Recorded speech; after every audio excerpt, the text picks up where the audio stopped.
먼저 신실하게 헌금해 주시는 분들께 심심한 감사를 드립니다. 여러분의 지원이 아주 큰 힘이 되고 있습니다. 하나님께서, 모든 은혜의 하나님께서 여러분의 귀한 헌신과 희생에 크게 보상해 주시기를 간절히 기도합니다. 오늘은 개혁주의와 세대주의로 본 요한계시록 강해 89번째 말씀을 증거하겠습니다. 오늘은 음녀가 짐승에 의해 먹히고 불태워지다 라는 제목으로 하나님의 말씀을 증거하겠습니다. 오늘 말씀은 요한계시록 17장 12절에서 18절 마지막 절 말씀까지 본문이 되겠습니다. 먼저 12절 말씀은 네가 보던 열 뿔은 열 왕이니 아직 나라를 얻지 못하였으나 다만 짐승과 더불어 임금처럼 한동안 권세를 받으리라고 말씀을 합니다. 여기 열 뿔은 무엇입니까? 이 열 뿔은 여기 지금 사진이 보여주는 것처럼 7머리에 쓰여져 있습니다. 이 열 뿔은 그래서 7머리와 관계가 있습니다. 그래서 7머리에 대해서 먼저 살펴보도록 하겠습니다. 먼저 무천년설의 윌리엄 핸드릭슨 박사는 이 7머리는 두 가지를 상징한다, 그렇게 생각을 합니다. 이 무천년설은 요한계시록을 비유로 보기 때문에 여기 7머리도 물론 비유로 해석을 합니다. 7머리는 첫째 로마를 상징하고 또 7머리는 그리스도인들을 박해하는 세계적인 7제국을 상징한다, 이렇게 보는 것입니다. 그러면 오늘 두 번째 것을 가지고만 말씀을 드리려고 합니다. 7머리, 교회를 박해하는, 성도들을 박해하는 7제국은 이런 나라들입니다. 핸드릭슨 박사에 의하면 옛 바벨론, 아수르, 새 바벨론, 메데바사, 그리스, 로마, 그리고 마지막에 오게 될 적그리스도의 제국입니다. 앞에 있는 제국을 그 다음 제국이 무너뜨리고 그 다음 제국이 또 그 앞에 있는 제국을 무너뜨리고 이렇게 계속 이어져 오는 7제국. 자, 거기에 열왕, 열뿔은 무엇입니까? 이 7머리 위에 있는 열뿔, 이 열뿔은 열왕인데 성경에 열뿔은 열왕이라고 말씀을 했습니다. 이 열뿔 열왕은 무천년설의 핸드릭슨 박사에 의하면 이 땅에 모든 분야에, 예를 들면 예술 혹은 교육, 상업, 산업, 정치, 이런 모든 분야에 아주 제일 파워풀한, 아주 강력한 자들이 바로 여기 열왕, 열뿔이라고 이렇게 해석을 하는 것입니다. 이 열뿔은 이 세상 각 분야의 최고 지도자들은 중앙의 권위를 섬깁니다. 예를 들면 그 나라의 최고의 권위, 왕이 될 수도 있고 그 중앙의 권위를 이 열뿔이 섬깁니다. 이들은 그리스도를 대항합니다. 그래서 자신의 권력을 강화하는 것이 이 열뿔, 세상의 각 분야의 지도자들의 목표라고 하는 것입니다. 그 목표는 반 기독교적이고 또 엔티크라이스트, 그리스도를 대항하는 것이 이들의 열뿔의 목적이라고 하는 것입니다. 그런데 이 열뿔의 통치는 잠시라고 하는 것입니다. 이 세상이 역사가 길어도 하나님이 보시기에는 천년이 하루 같은 아주 짧은 그런 기간으로 보기 때문에 이 세상의 각 분야의 이 최고의 실력자들은 이 역사가 있는 동안 계속 있지만 성경에서 그들의 통치를 한동안 잠시라고 본다고 하는 것입니다. 그러면 이번에는 전천년설의 존 월버드 박사의 7머리에 대한 해설을 보도록 하겠습니다. 전천연설에서는 문자 그대로 성경을 요한계시록을 이해합니다. 그래서 일곱 머리는 짐승의 일곱 머리는 성경에 보니까 일곱 산이요라고 말씀했고 일곱 산은 또한 일곱 왕이라고 그렇게 말씀을 했습니다. 일곱 머리는 결국은 일곱 왕인데 일곱 왕은 일곱 나라로 그렇게 이야기할 수도 있습니다. 그러니까 일곱 머리는 일곱 왕이기도 하고 일곱 나라이기도 합니다. 뭐 왕이 나라를 대표하니까 왕과 나라를 호환하는데 성경에 보게 되면 그렇게 되어 있습니다. 왕들과 나라들을 서로 이렇게 교환을 하고 있는데 다니엘 7장 17절 말씀을 보면 그 네 큰 짐승은 여기에 말하는 이 큰 짐승은 네 나라, 네 제국을 말합니다. 그러니까 이 나라, 네 나라는 세상에 일어날 네 왕이라고 여기 성경에 말씀을 합니다. 그 네 큰 짐승은 나라들인데 그 나라들을 또 네 왕이라고 또 말씀했습니다. 나라들과 이 왕들을 이렇게 호환하는 것을 볼 수가 있습니다. 그래서 일곱 머리는 이 전천연설의 월버드 박사에 의하면 문자 그대로 성경에 말씀한 그대로 일곱 산이요 일곱 왕입니다. 또 일곱 나라라고 말을 할 수가 있습니다.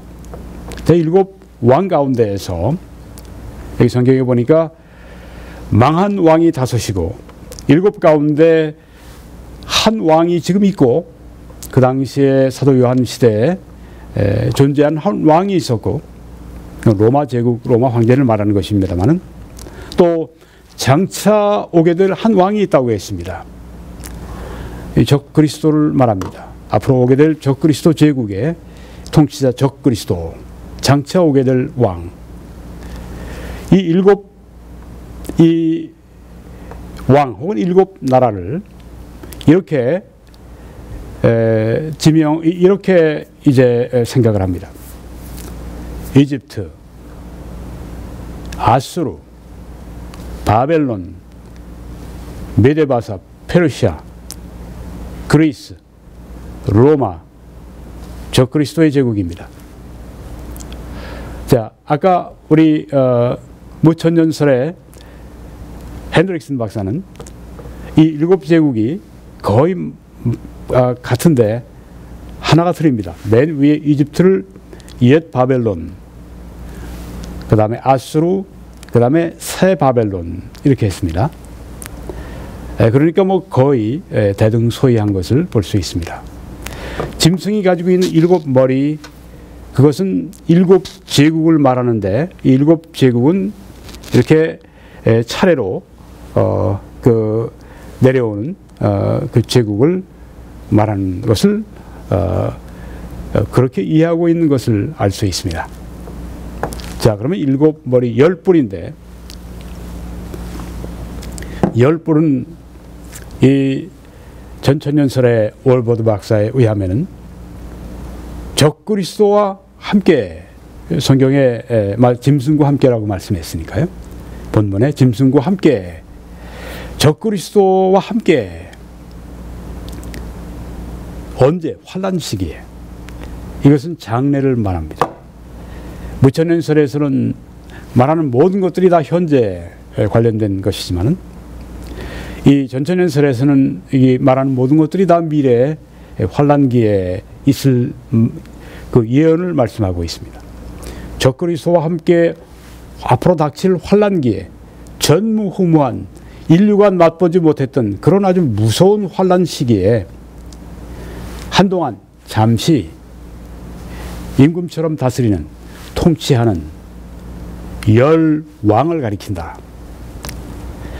일곱 머리는 고대로부터 이렇게 내려오는 그 한 맨 위의 제국을 그 다음 제국이 무너뜨리고 새로운 제국을 세우고 이렇게 해서 석세션 이렇게 이어지는 그런 일곱 머리를 일곱 제국을 말하고 있지만 여기에 말하는 열 왕은 이렇게 그 차례대로 오는 것이 아니라 같은 시대 동시대 어떤 때 환난 시기에 누구와 함께 적그리스도와 함께 그 당시 세상을 다스리는 그런 열왕을 말한다고 하는 것입니다.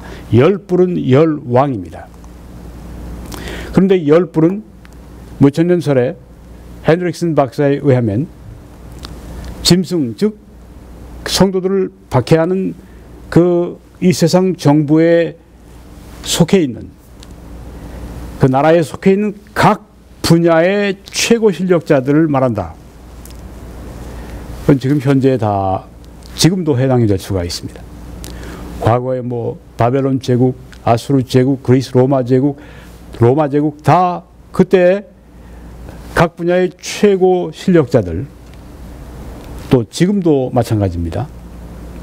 성도를 박해하는 이런 세상, 이것은 짐승이고, 성도를 박해하는 이런 나라들은 항상 이 세상에 존재했고 지금도 역시 그렇습니다.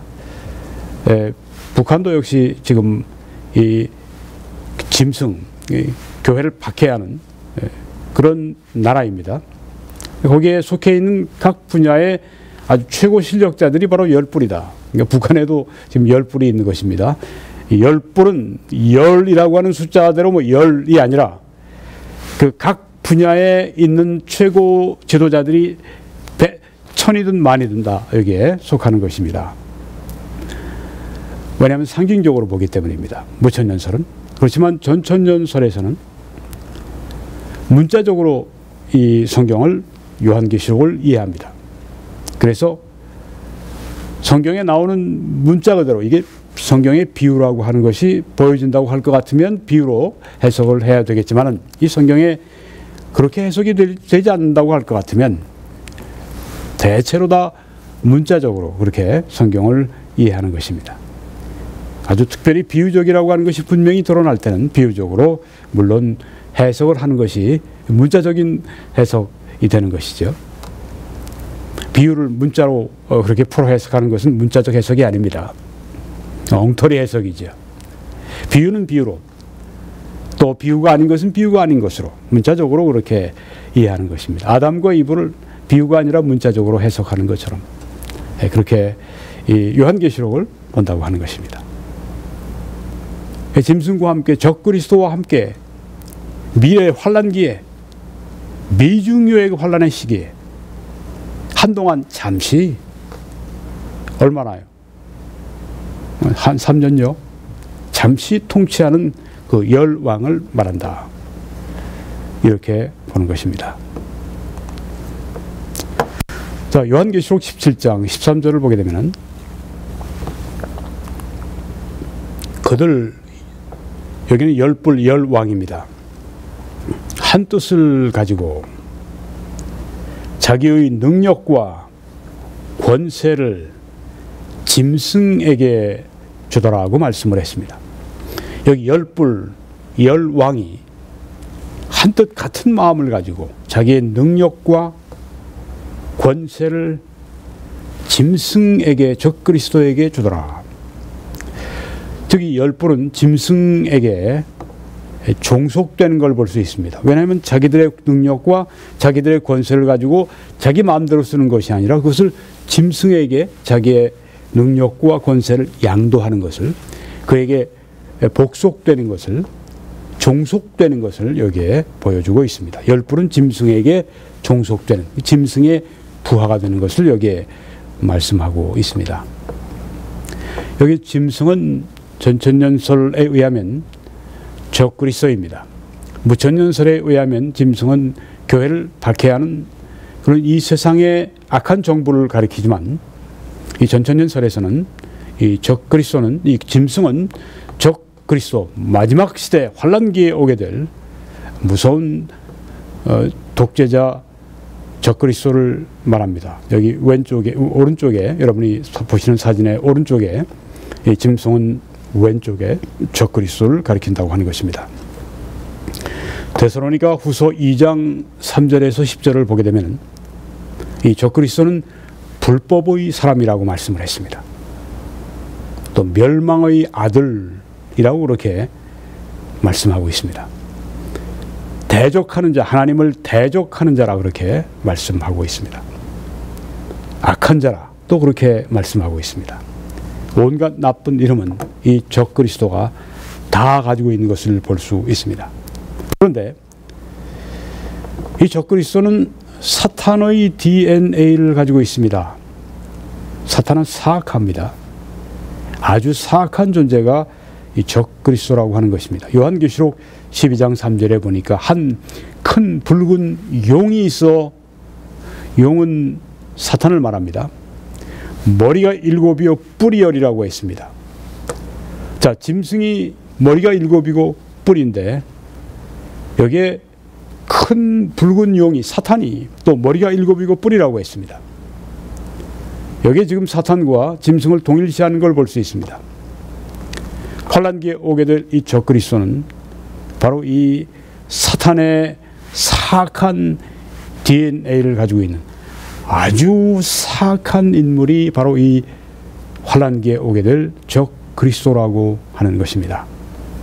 적그리스도는 그렇지만 어리석지 않습니다. 아주 총명합니다. 다니엘서 7장 8절에 보니까 이 작은 뿔에는 사람의 눈 같은 눈들이 있고, 사람의 눈은 총명을 상징합니다. 눈이 반짝반짝할 때 우리가 총명하다고 말을 합니다. 적그리스도는 총명합니다. 매우 지성적인 존재입니다. 아주 똑똑합니다. 적그리스도는 사악하지만 아주 탁월한 웅변가입니다. 다니엘 7장 20절에 보니까 그 짐승을 말합니다. 적그리스도의 뿔에는 큰 말을 하는 입도 있고, 큰 말을 하는 입이라고 하는 것은 아주 말을 굉장히 잘하는 탁월한 웅변가를 그렇게 말합니다. 적그리스도는 그렇습니다. 또 그런 전무후무한 세계 역사상 최고의 군사 지도자입니다. 나폴레옹 저리 가라 인 것입니다.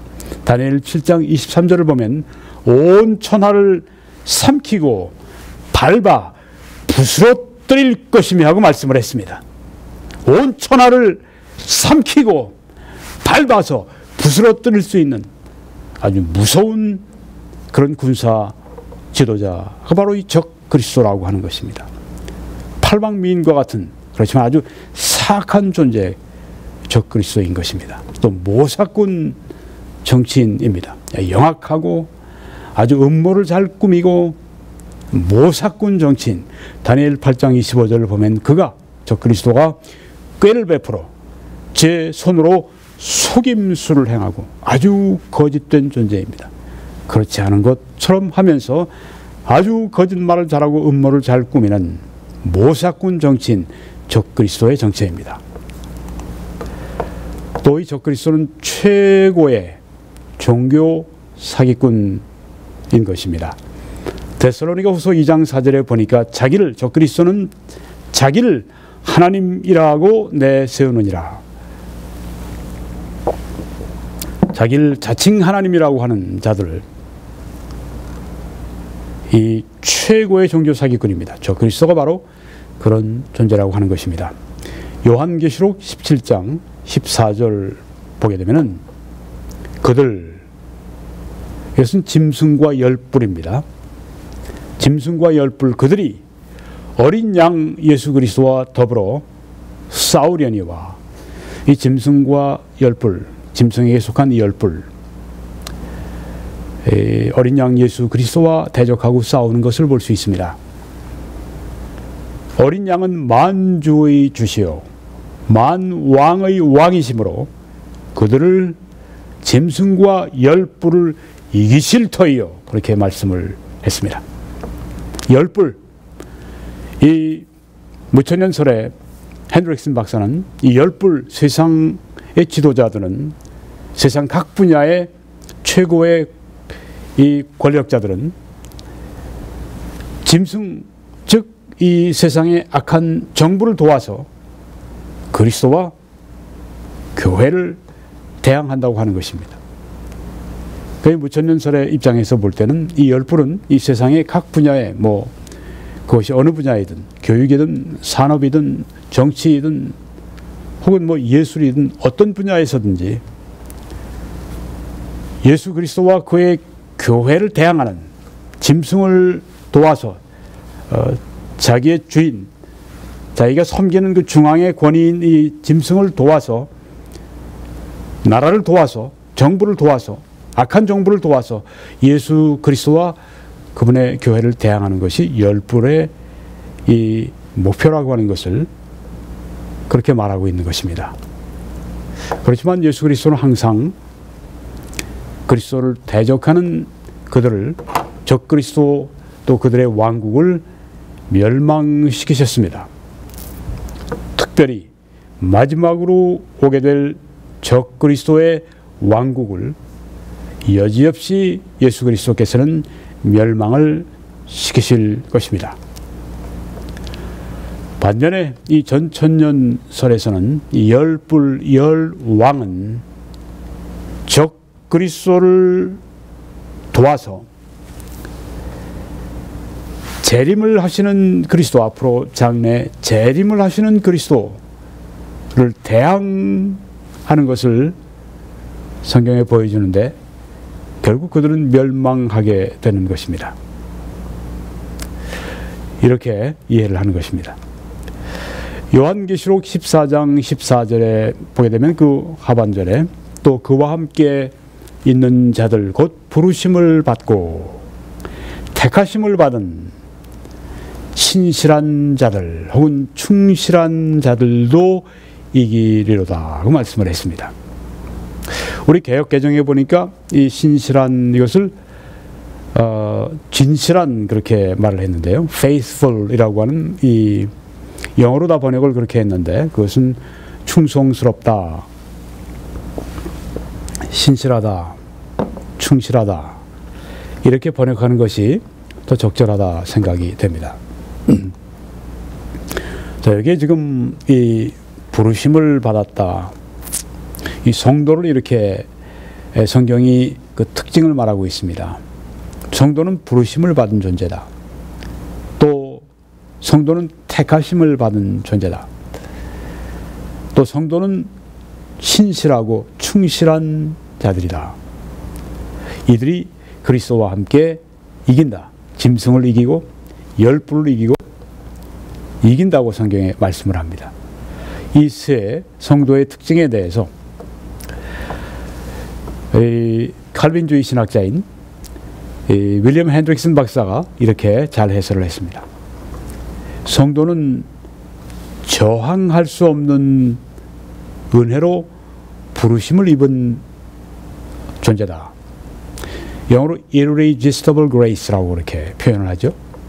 저항할 수 없는 그 은혜로 성도는 부르심을 받았다. 은혜인데 어떤 은혜로 부르심을 받았는가? 저항할 수가 없는 은혜. 근데 이것이 오해될 수 있습니다. 그래서 여기 지금 웨인 그루뎀 조직신학자는 적절히 말을 잘 했습니다.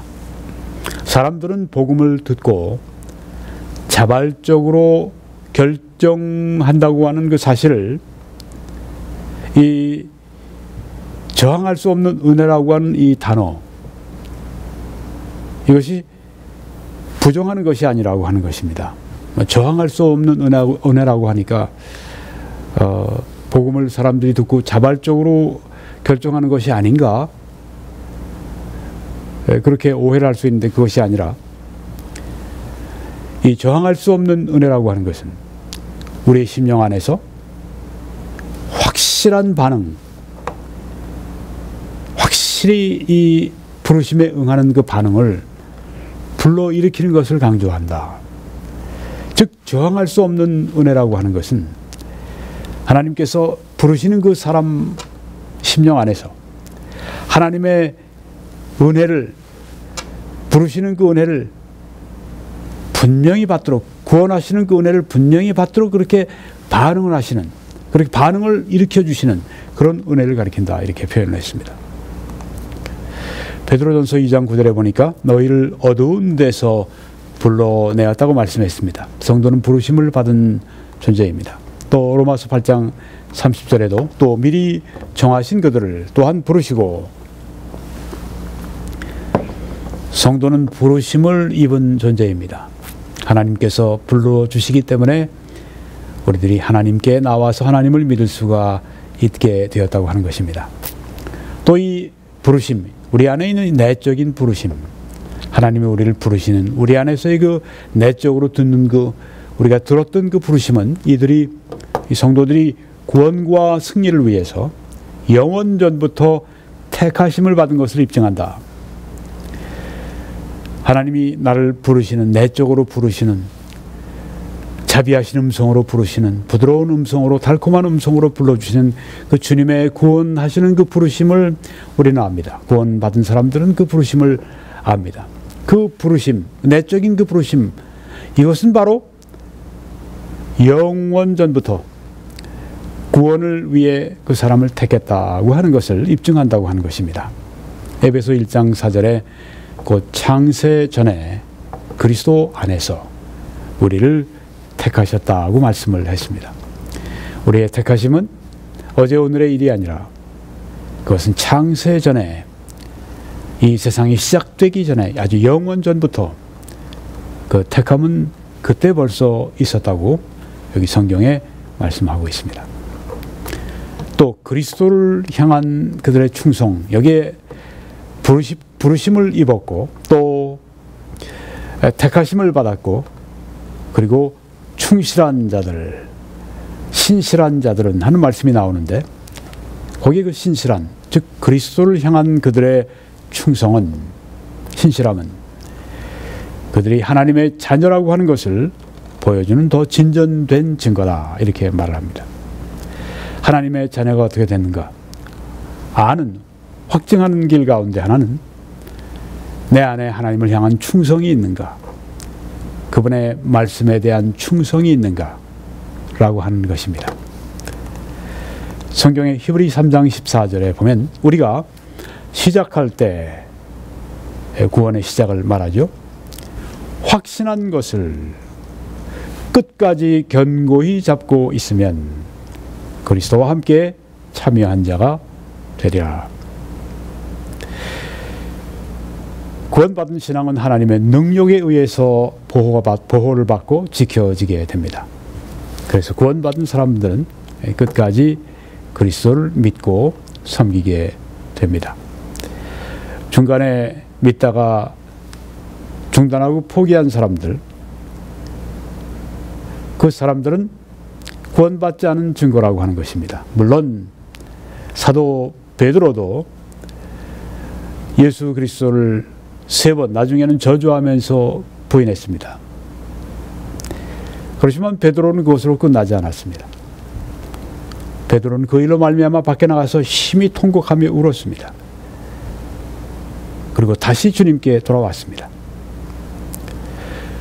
우리가 중간에 타락할 수도 있고 잘못된 길로 갈 수도 있지만 성도들은 돌아오게 되어 있습니다. 여기에 끝까지 견고히 잡고 있으면 그리스도와 함께 참여한 자가 되리라. 하나님이 나를 부르신 구원의 그 부르신 그 음성을 알고 있는 자, 또 끝까지 그리스도에게 충성하는 자, 이런 것들이 다 택하심을 받은 증거라고 하는 것입니다. 오늘 본문 말씀이 바로 그 말씀이라고 하는 것입니다. 자, 이제 요한계시록 17장 15절에 가면은 또 천사가 내게 말하되 네가 본 바 음녀가 앉아있는 물은 백성과 무리와 열국과 방언들이니라고 말씀을 합니다. 음녀가 앉아있는 물이 있습니다. 그 물은 백성과 무리와 열국과 방언들이라고 말씀을 합니다. 핸드릭슨 박사는 물은 교회를 끊임없이 박해하는 사람들과 나라들이다, 이렇게 이해를 합니다. 네, 여기 앞에 물은 백성, 무리, 열국, 방언이라고 했으니까 여기 한 가지 더 추가한 것은 이 물은 사람들과 나라들인데 어떤 사람들, 어떤 나라들이냐? 성도를, 교회를 항상 끊임없이 박해하는 사람들과 나라들을 말한다. 즉 음녀는, 이 무천년설에서는 핸드릭슨 박사는 음녀는 세상이라고 그렇게 이해를 하는데, 음녀가 물 위에 앉았다. 음녀, 세상이 물이라고 하는 것은 사람들이고 나라들인데 어떤 사람과 나라, 교회를 끊임없이 박해하는 사람들과 나라들을 지배한다고 하는 것, 그 위에 앉았다는 건 지배한다고 하는 것을 말합니다. 즉 세상이 이 나라들과 사람들을 지배하는데, 교회를 끊임없이 박해하는 나라들과 사람들을 지배하는 것, 바로 이것이 음녀가 이 물 위에 앉았다고 하는 것을 표현하는 것이다. 바로 이런 뜻을 가지고 있다, 이렇게 본다고 하는 것입니다. 반면에 문자적으로 성경을 보는 이 전천연설, 또 월보드 박사는 여기 여자가 이렇게 물 위에 앉아 있다고 하는 것은, 여자는 앞에 이 무천연설에서는 이 음녀, 여자는 세상을 말하지만, 이 전천연설에서는 음녀, 이 여자가 종교적인 의미입니다. 배교한 교회입니다. 여기 지금 무천연설에서 음녀, 이 세상은 지금의 세상도 될 수 있고 이전의 세상도 될 수 있습니다. 그리스도가 오시기 전까지 세상이 될 수 있습니다. 그렇지만 여기에 지금 이 전천연설의 여자는, 이 음녀는, 배교한 교회는 앞으로 장차 오게 될 환란기에 있을 그 배교한 교회를 가리킵니다. 여자는 그 배교한 교회입니다. 그래서 여자는 물 위에 앉아 있다고 하는 것은 그 나라들과 세상을 종교적으로 지배한다고 하는 것을 뜻하고 있다고 하는 것입니다. 여자가 물 위에 앉아 있다, 음녀가 물 위에 앉아 있다고 하는 것은 이 전천연설에서는 그 여자는 그 배교한 교회인데, 앞으로 환란기에 종교적으로 철저하게 이 세상 사람들과 이 세상을 지배한다고 하는 것을 말한다고 하는 것입니다. 여자는 종교적으로 세상을 지배하는 종교적 권세를 가지고 있습니다. 그런데 이 여자, 이 세상을 종교적으로 지배하는 이 여자와 권력을 나누어 갖는 이 적그리스도, 세상을 다 종교적으로 완전히 지배하는 이 음녀, 이 여자, 이 배교한 교회를 함께 협치의 대상으로, 권력을 나누는 대상으로 삼고 있는 이 적그리스도는 그 역시 전 세계를 통치하는 아주 강력한 정치적인 영향력을 여기에서, 이 말씀에서 보여주고 있다, 이렇게 이해를 한다고 하는 것입니다. 여자가 물 위에 앉아 있다고 하는 것은 앞으로 환란기에 배교한 교회가 종교적으로 이 세상 나라들, 사람들을 완전히 지배하게 되는데, 그래서 그들의 배교한 교회로 사람들을 미혹해서 이끌어들이게 되는데, 참된 성도들을 제외하고 모든 그런 그 사람들을 다 이 거짓된 종교로, 배교한 교회로 다 이끌어들이게 되는데, 온 세상을 지배하는 그런 세상의 아주 이 종교적 권세를 가지고 있는데, 이 세상을 다스리는데 적그리스도가 바로 이런 파트너를 이제 함께, 이런 파트너와 함께 권력을 나누는, 그래서 적그리스도 역시 아주 강력한 정치적인 영향력을 소유하고 있다고 하는 것을 이 말씀에서 간접적으로 볼 수 있다고 하는 것입니다. 요한계시록 17장 16절 말씀에 보게 되면은 음녀가 짐승에 의해서 잡아먹히고 그리고 불살라지는 것을 보게 됩니다. 말씀을 읽겠습니다. 내가 본 바 이 열불과 짐승은, 음녀를 미워하여 망하게 하고 벌거벗게 하고 그의 살을 먹고 불로 아주 사르리라. 아주 정말 이 짐승과 열불이 이 음녀를 능지처참하는 것을 볼 수 있습니다. 아주 철저히 멸망시키는 것을 볼 수가 있습니다. 이 무천연설의 헨드릭슨 박사는 이것을 어떻게 이해하는가 하면, 이 짐승이 음녀를 잡아먹고 불로 태우는 것은 세상적인 사람들은, 여기 보니까 열불과 짐승, 여기 나오죠. 열불과 짐승은 음녀를 미워했다고 말씀을 했는데, 이 열불과 짐승,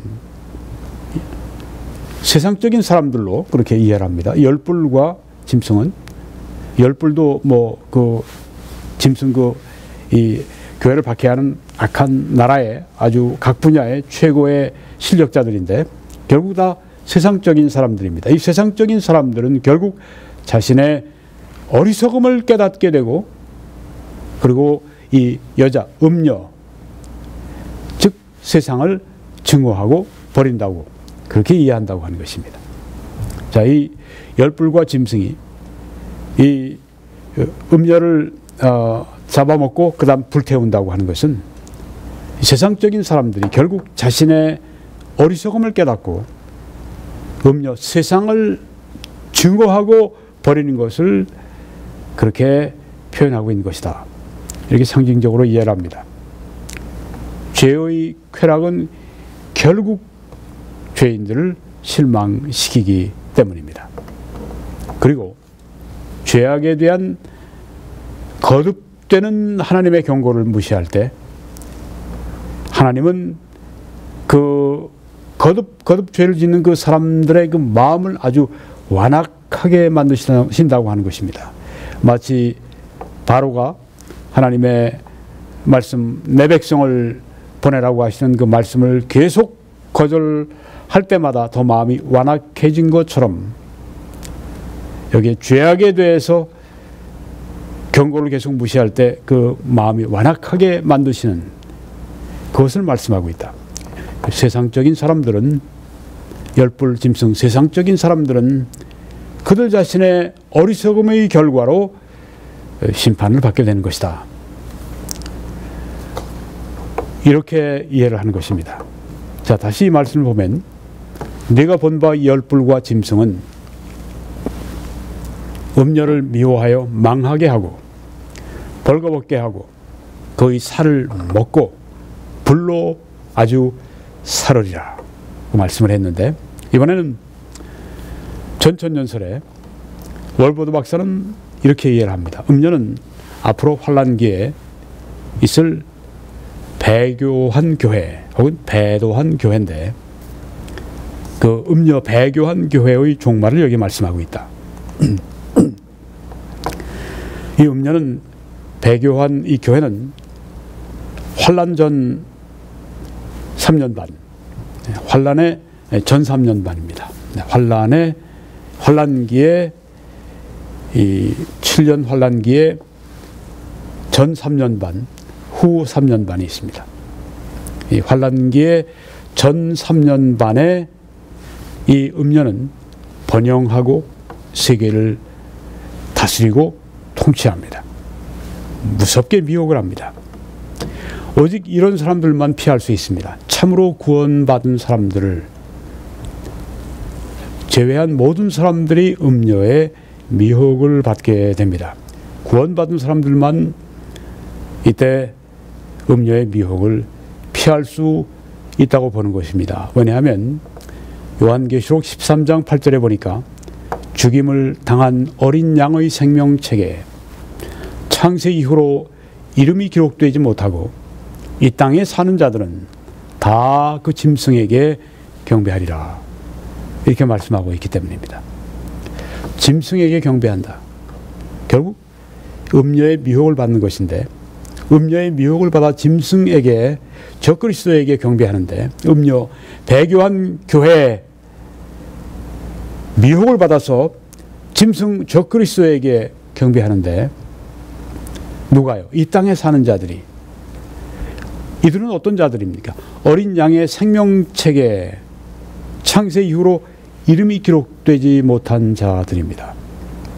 그 어린 양의 생명책에 기록된 사람들은 여기에서 빠지는 것을 볼 수 있습니다. 그래서 이 7년 대환란의 전 3년 반에 이 음녀가 배교한 교회가 무섭게 전 세계를 미혹할 때, 그때 참으로 구원받은 사람들이 그때도 있는데 그들은 미혹되지 않을 것이다 보는 이 근거의 말씀이 여기 있다고 하는 것입니다. 네, 이 음녀가 아주 그 폭발적으로 아주 그렇게 이 힘이 있고 그렇게 번영하고 통치하는 그 환란기에 7년 환란의 전 3년 반은 또 종교적인 자유의 시대가 될 것이다. 이렇게 전천년설에서 월보드 박사는 다니엘서 9장 27절을 기초로 해서 그렇게 생각을 합니다. 다니엘 9장 27절에 보니까 그가, 여기 적그리스도가 장차 많은 사람들, 여기 이스라엘입니다. 이스라엘과 더불어 한 일에, 여기 한 일에는 7년을 말합니다. 7년 동안의 계약을 굳게 맺고, 어떤 계약입니까?